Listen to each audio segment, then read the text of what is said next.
Hello, Patreon friends. I got an interesting one here that you might find a bit interesting in the world of remote viewing. In the realm of exploratory, all things exploratory. So this is what I call a sensitivity drill that I was just working this morning. This is the target here. I'm blind to the target. It's an online database of targets. So this is the target. I'm blind to it. But something interesting happens in here, and I want to point this out, and it's very important in regards to remote viewing training. It's about assumptions, and it's about how to deal with preconceived conclusions, and how to, I don't know if I want to say how to, but kind of how to deal with them, and some of the other avenues that I take to see what's real.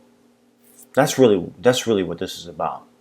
So watch this example, and I'm gonna narrate. So this is the target. I'm completely blind to the target, and watch what happens here. Test. Sensitivity drill 2929. Something's coming. There's something there. Perception is coming through. Square. Something kind of boxy shaped. Okay, so this is my first interpretation of what I am initially perceiving about the quote-unquote target. This is the important part here. This is very important, because obviously boxy indicates something man-made, blah blah blah blah. This is obviously not that. So this is the fine line, the thin ice, the very thin tightrope that a remote viewer must walk.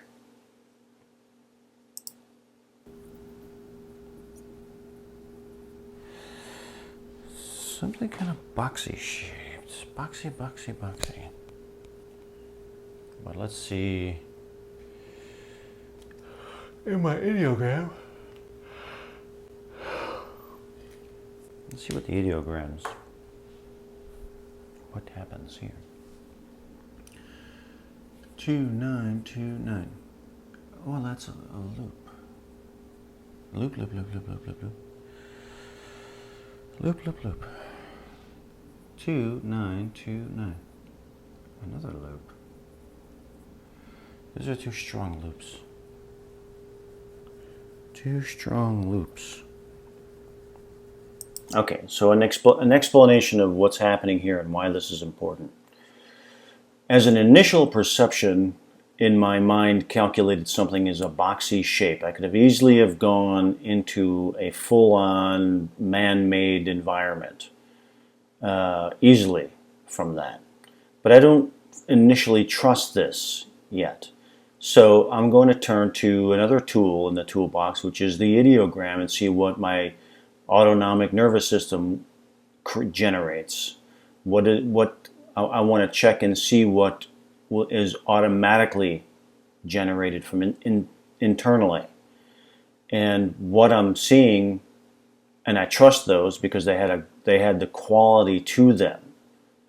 Those ideograms. Let me get out of the way here. These loop ideograms here have had the quality that I was looking for. They felt real to me. So in my mind, this is what is being generated automatically, and it's different than this. So my ideograms aren't these, hard angles and stuff like that. It would give me an additional indicator that, okay, this feels like something, man-made. There's some 90-degree angles here and stuff like that. No, what's automatically being shown to me here from my autonomic system is that there's something looping. It's in this curved loop shape here, contrary to this. So now now in my mind is could be two different elements of the thing, but I'm not sure yet. So let's see. And now I'm just like, I'm curious what's going to happen here. What's going on here?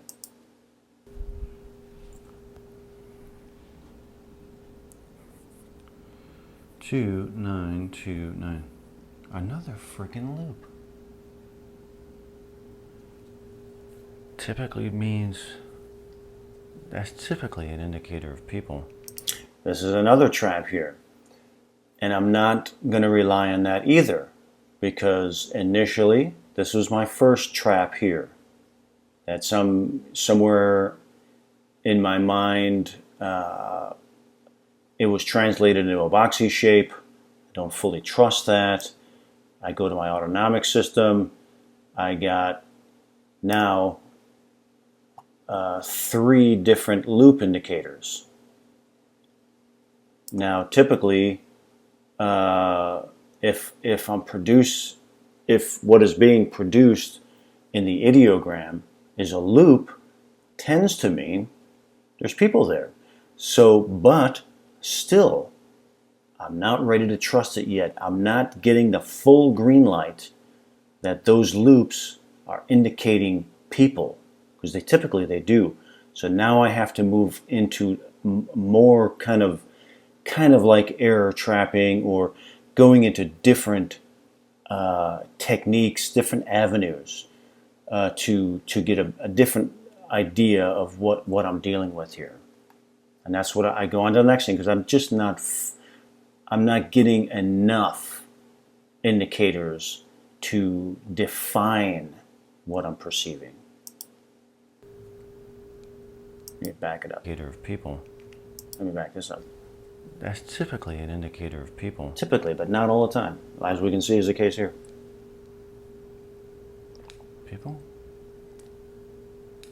So basically what I'm doing here is, okay, well, people, am I getting dimensional? I want to go into the dimensional sensations, and am I able to perceive the shapes of people? That's what I'm looking for next. I'm looking for dimensional sensations. I'm going into the medulla oblongata, the cerebral peduncle areas of my brain stem, and I'm looking for those things to give me some indicators that is what's going on. That's what I'm doing now. I need something more. I need more. I'm not convinced. Something more. Loops and boxy shapes. Loops and boxy shapes. What else? What else?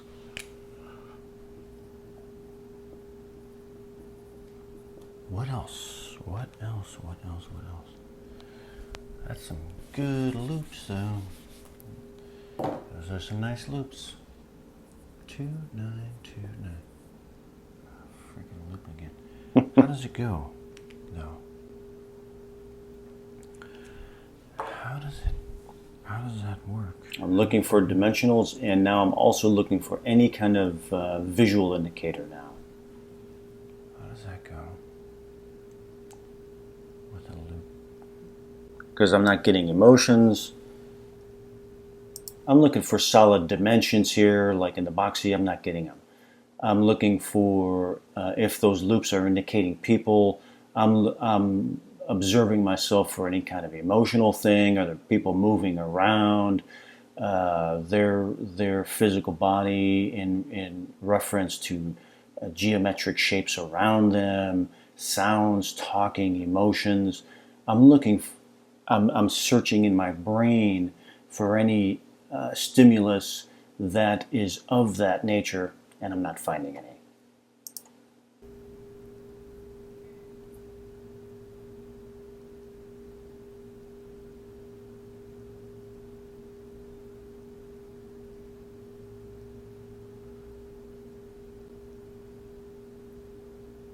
How's that go?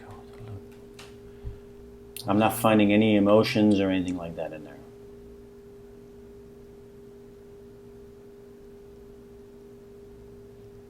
I'm checking my visual cortex now.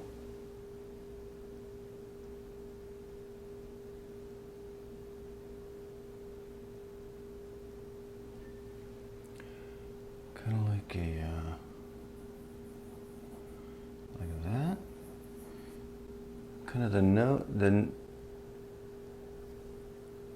notion is kind of like a sparkler. Or like a,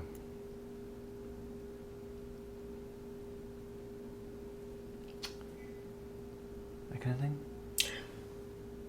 I don't know if I explain it here, but the closest thing visually that I can get, since I don't have any emotions to work on, there's no emotional stimulus here, there's no man-made physical stimulus in the boxy. The visual cortex, what I'm seeing is like if you take a sparkler and you go around and you just see this impression of the sparkle, like this, like that. That's what what my visual cortex is producing here now. Like a sparkler?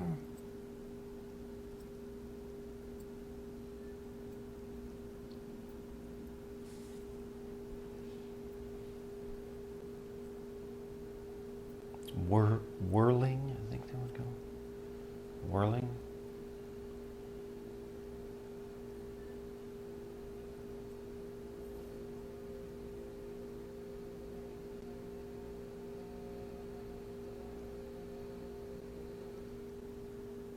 I think that's about it. I don't get anything else. That's it. So I go through all these different indicators, and the only way to understand that is through 30,000 hours of let me explore this, let me explore this, let me explore another part to try to get some indicator that has the quality that I know is real, and that's the 30,000 hours, man. There's just no way around that. There's no way around that. That is only through a lot of practice and a lot of exploration. I mean, I hate to keep beating that dead horse, but it's just true. So I hope you find that interesting. I found it interesting. I wanted to show this going through all these different, basically kind of like different techniques or different avenues to try to get a sense of what is going on here. You know, boxy, okay, I'm not feeling the dimensional. Loops, which are normally people, I'm not getting any emotions here. What is it like? It's like a spinning sparkler, something like that, you know. So anyway, that's it for this one, and many more to come.